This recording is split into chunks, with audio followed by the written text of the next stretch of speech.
Hi, my name is Patricia Kim, and I'm so excited to be here with you virtually and asynchronously to share some of the exciting public engagement work around climate sensing and data storytelling in New York City.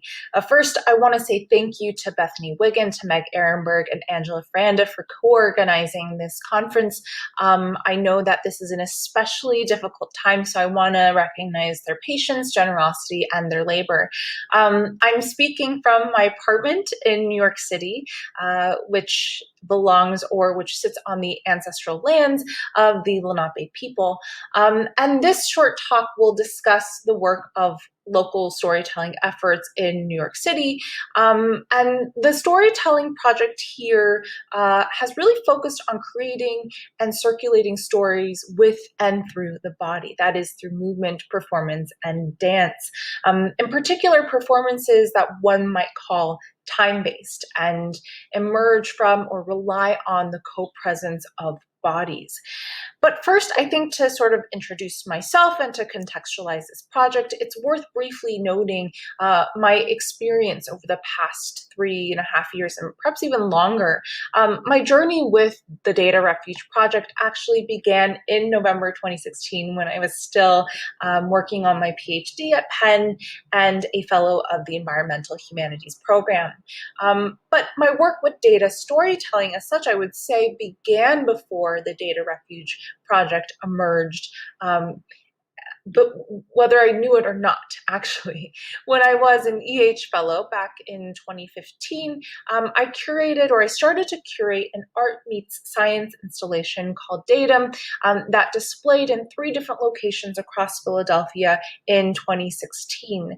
And Datum was really special because it asked its viewers to really consider multiple ways of knowing a particular place, like the Schuylkill River in Philadelphia. Not only through kind of numbers and graphs and models, but through sensing, witnessing, and hearing. So the exhibit, which you can still see online, and I will add a link to this video after I finish recording, consists of water and air quality data, but also presented oral histories of people that live in communities near the Schuylkill River, historical maps, as well as artist sort of recordings and interventions of and in the river. So it was a really exciting kind of opportunity to really start thinking about different ways of knowing a place that modes that were actually more familiar to me as someone with an archaeological background who works with different kinds of data through excavation. I'm now a provost postdoctoral fellow at NYU, where I research and teach at the Gallatin School of Individualized Study. And there I helm the Humanizing Data Working Group, which is supported by the Urban Democracy Lab.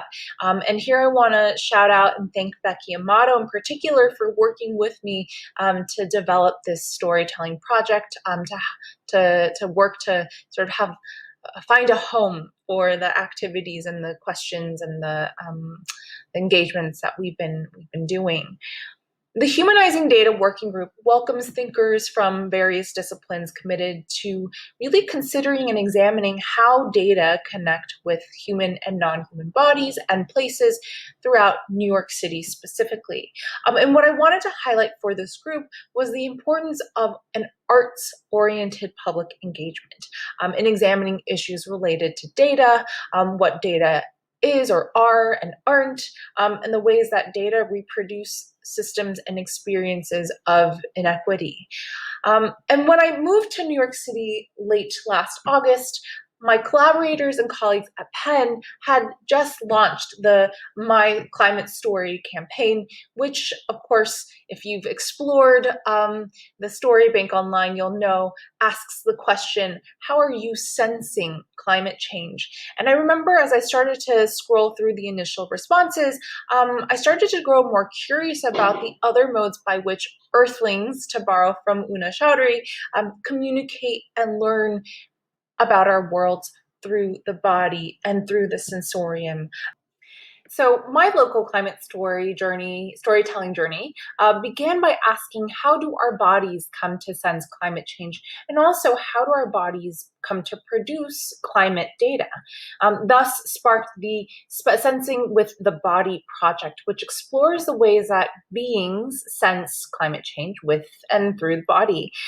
It's a project that centers the data, stories, and climate experiences of communities in and around New York City, primarily through performance. And so throughout the fall, I had the privilege to speak with dancers, performers, and theater experts, including Una Chowdhury, Carolyn Hall, Clorinda Maclow, from the superhero Clubhouse theater troupe, as well as Emily Johnson, a choreographer and dancer based here in this city. These dancers and theater performers shared insights about how their movement practices produce and circulate environmental data. And they also revealed how these experimental and participatory narratives that unfold through the body might offer the tools that we need in the present to create solutions and alternative scenarios for the future. And furthermore, perhaps very relevant to the current pandemic, and for many of us who have the privilege to shelter in place, such participatory narratives depend on, and I would actually even say thrive on, the co-presence of bodies, of performers and audience members who sometimes are asked to join in the performance as well. And so from these conversations that I've had with these different experts, I sort of had an understanding of the kind of public engagement event that we would sponsor and do here at NYU and in New York City more broadly.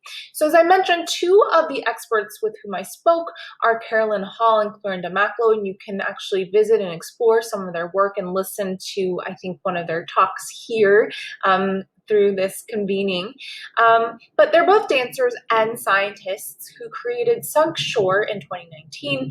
And I was really inspired when I first learned about this collaboration because it brings together speculative storytelling tools to an experiential tour of a very specific strip of New York City shoreline. Projecting or imagining what that would feel like and be like 50 to 100 years in the future. And so together, Carolyn and Clorinda crafted these movements, or their movements, based on flood projection data to make sense of the quants, graphs, and maps that chart out future risk for New York City. So I was really inspired by their commitments to environmental justice through these arts-oriented engagements. And so I collaborated, or I asked them to work with me to lead a public engagement workshop and to create this new storytelling tool called the Climate Score, which is designed for people without experience in labs or on stage. And full disclosure, I don't have experience in either of those spaces. So I'm really thankful to the expertise of both Clorinda and Carolyn. So for this public engagement event, a group of performers, students, and scholars gathered together to learn more about data storytelling and these alternative forms of data storytelling. During the workshop, participants came to understand two primary ideas. The first is that objectively reported measurable climate data connect with and emanate from people and places. And two, our bodies are and can be powerful narrative tools that provoke these alternative ways of relating to the world and really relating to and understanding, comprehending the quantifiable data that describe our worlds. So we first introduced the stakes of storytelling in driving climate action and environmental data stewardship. Then the group explored performance as a particular mode of narrative production by engaging in various movements throughout the session. So it was a warm-up to get people sort of used to their bodies and to really feel comfortable about moving our bodies in these kind of perhaps weird ways that we're not used to moving them in front of strangers. For example, we asked participants to first think of these objectively reported measurable climate-related events, like shrinking shorelines, floods, drought, as well as heat, and write them down on Post-it notes. And so you can see that we perhaps could have been more clear with what we were asking for, because the Post-it notes reflect various different kinds of responses. But we chose two of these responses, examples, wildfires and thunderstorms, and then asked participants to create their own spontaneous movements to translate or make sense of these two events. And what this opening exercise allowed participants to do, or this opening exercise primed participants to use their bodies as narrative tools, with hopes that the exercise would provoke this alternative way of understanding how our bodies really relate to the world in this kind of, I think, obvious sort of way.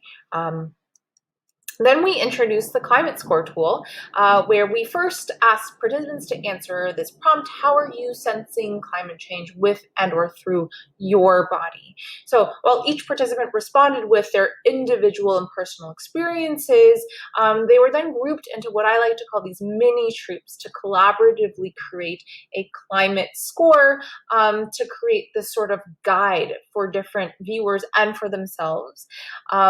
That would allow them to create a series of movements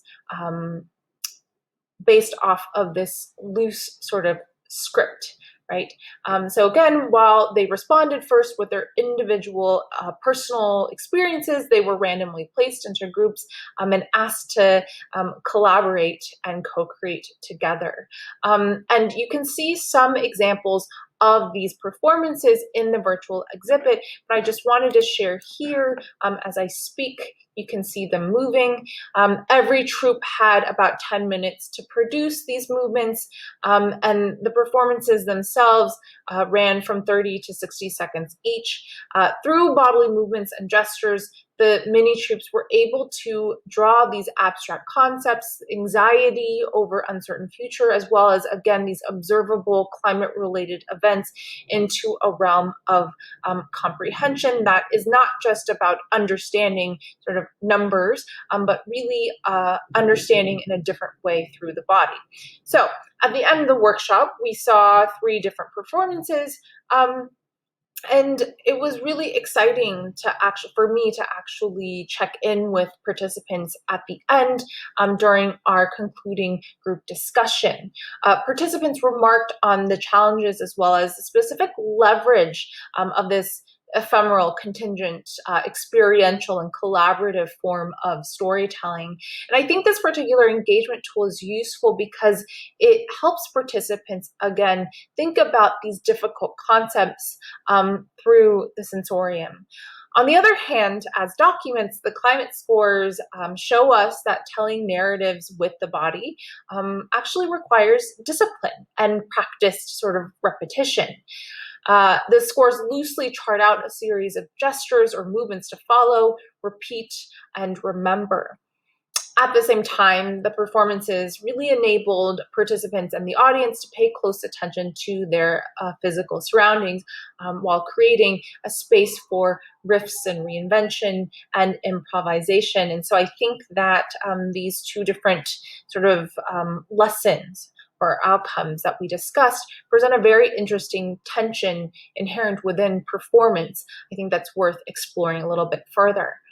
Another point that was discussed was the importance of a physical, tangible space for immersion, and that particular kind of space is very necessary for this activity to work.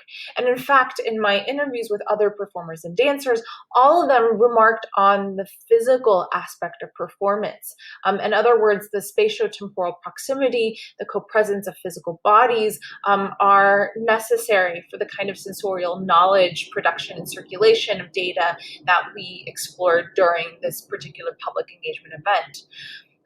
This is obviously a very difficult task, especially now when we're asked to physically distance from each other. So I'm really curious to hear what other participants think about the loss of that physical interaction, sort of the loss of that material presence. So I'm really looking forward to any comments or questions that I might answer for you. Really looking forward to different discussions. And again, I just want to thank you for your attention.